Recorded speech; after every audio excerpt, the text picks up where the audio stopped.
Okay guys, I am back. Yes. Now the video on this, it's probably going to be in multiple parts because I've got quite a lot I want to talk about and I don't want the videos to be too long. So we'll see. It's probably going to be 2, maybe 3 videos on this, but we'll see. I'll try and get it to 2. But yes, I have been very busy over the past few weeks. Thank you very much for being patient with me. I know it's been quiet on it. But as I explained in the last video with this thing, it's going to take me a while. The reason it takes a while is because, and I'm sure people who've worked on other people's stuff will know, there's always more than meets the eye. There's always more to it. So even though my original job with this was the wiring and the beer configuration, which is not a 5-minute job on its own, it's a couple of weeks at least for me. As I was going through the truck, I kept finding little bits and bobs that just needed adjusting, changing, updating, whatever.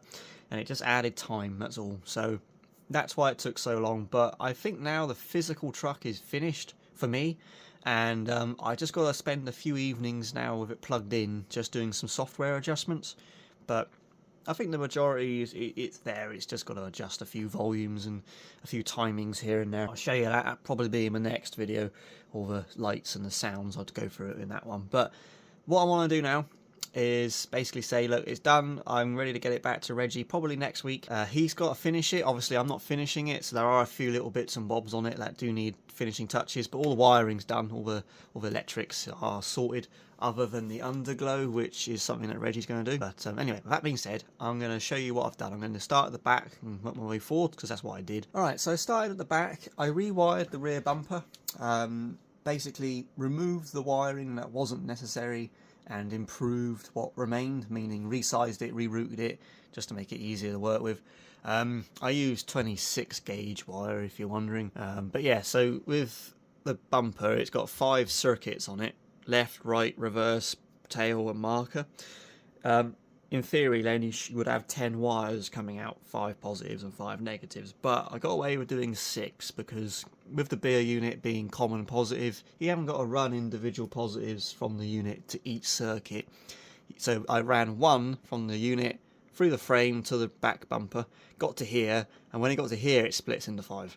So rather than having 5 red wires, it's just got 1 red and 5 black wires because it has to have individual negatives because the unit works on negative switching. So that's how I did that. Put the spray flap on. I tidied it up. I mean, it wasn't particularly tidy when I started. My wiring isn't known for being tidy, but it was a bit better than what was there before, put it that way. So done that. Replaced the rear wheel arches. So Reggie originally had these ones on it, and they were fine apart from the fact that the mounts had actually broken. So these are actually from a 6x4 kit. You can tell because they're 3 pieces. The ones I put on are from a 4x2 kit, and you can tell because they're 1 piece. Other than the number of pieces, they are almost identical. The other difference is where the mounts are. So on the 4x2s, they're closer together and further up. So I was able to drill and tap new holes in the frame where there was solid metal, and actually attach them properly. So there are no nuts on the inside, they're literally screwed into the frame. This truck was originally a 6x4, and as I previously explained, Reggie cut the back of the frame off to convert it. And that meant that back here is a bit like Swiss cheese, there's holes all over the place. And he had tried to reuse these. Obviously the holes where these are supposed to go were stripped, so there was no threads in them. So he put a bolt through and then put a nut on the inside of the frame and tightened it. And I think what happened is he over tightened it, and the plastic actually snapped, and I just thought, let's just replace them with the correct wheel arches. So I've done that. The only downside is that of course we've lost the orange vinyls, but that's what they literally are, vinyl. Reggie can replace all of that quite easily. So put the orange back on this, and on the bumper he's got to put it all in here, like the real one, and on the flap. So that's all sorted. Put the 5th wheel on. I put some plasticard underneath it so you can't see down through. Just keeps it cleaner. And then on the actual, well, there was a gap there as well, so a bit of aluminium sprayed it black, just hides that gap. 5th wheel cover has got a 3rd brake light in, like the real truck, so put that on a plug. It will come up, there we go. So you can unplug it if you wanted to tow a trailer. Can I get it back in one-handed? Almost. Can I do it? There we go. And I also bent the spring a little bit so he sits a bit more flat, whereas before it's like that. So yeah, but that's done. Side skirts, the wiring was fine. They're on one circuit. Basically, a whole side skirt flashes when he indicates, so I left it on one circuit. And I've added these little plasticard trims along the bottom edge purely to cover up the underglow. So the underglow is another job that Reggie's going to do. I put the one on the front. I only had one strip here, so I put that one on the front, but I was using it to test on the sides, and I noticed that you could see it. So on my T-cab, I've done exactly the same thing along there, and it's literally to cover up the LED strip. I find that really annoying if you can see it. So I've literally done that, plus it makes it look lower as well, so win-win. So he's going to put the actual strips on the side. He's already made a little bracket on the inside, a little bit of angled aluminium ready for it. So that's all good. Put the deck plate on and this cool bit of checker plate, which I really like. I might do that on one of my future builds. Exhausts, put them on. Changed the I/O at the top. So he originally had a power switch and a volume control. I've put the volume control on the radio, so he doesn't need it on the truck. And I've replaced it with a second toggle switch. And I've also added the data cable, so that's where I can plug it in to connect it to the PC. That will be stuck down out the way eventually, but I still need it for now because, as I said, I've still got to tweak the software a little bit. But that means I can get to it without tilting the cab or putting the truck on its side or anything like that. The two switches, they're a master switch for each battery. So the truck's got two batteries, one underneath, which is normal for truck, radio, beer unit, all that good stuff. The other battery's in the exhaust, and that's purely for the underglow because it needed a higher voltage. So on and off for each battery, nice and simple.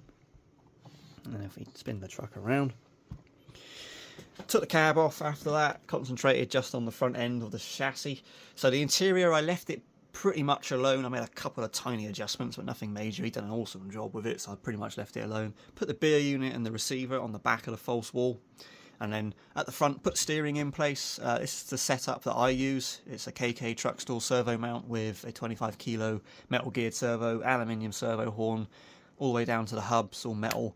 The hub, I took the pivot pin out and I'll put an M2 bolt through it because it removes all the play between the hub and the axle end. You might find that the hub wobbles around a bit in the end of the axle, but if you put a bolt through it, it removes that play. Put the wheels back on, and that was all sorted. Front bumper, stripped all the wiring off, basically started from scratch. I painted the fog lights black because they were orange and the real ones are black, so I've done that. Put the 4 Series headlights in. That wasn't too bad actually, get them from Tom at Dradi. Yeah, they work pretty good. You got to make a couple of minor adjustments, but nothing major. And paint the lens, polish the lens as well. I learned that if you spray clear lacquer on it, they polish up nice. Never knew that. So there you go. I could have gone a bit further, but I quit while I was ahead. Front spray flaps, I mounted them on slightly better. I've raised them up a little bit. This isn't level. It bows. That's why there's very little ground clearance. They're not on a level surface. Put them back on nicely, tuck the wiring in, neatened up a bit, put the number plates on it. I got them made by Joss. But I was asking Reggie a lot of questions about all these lights in the headlights because I wasn't sure what was indicator, what was marker. I put a strobe light in the main beam. You'll see that in the next video. Yeah, that worked out really well. I've also found that the 164L V8 480 font, that needs to be painted in orange. Reggie is aware. That's a job I'm glad I don't have. So that's done, and I put the front underglow on. You can just see it under there hiding out the way. So yeah, I tried to neaten it up as much as I could at the front.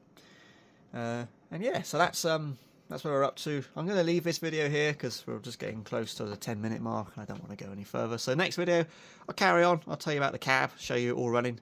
But yeah, getting there. I've just got to give you a few software tweaks. And yeah, right, I'll see you in the next one. We'll carry on going through it. I'll talk to you about the cab and all the lights and the sounds. So see you in that one. Thanks for watching. Cheers.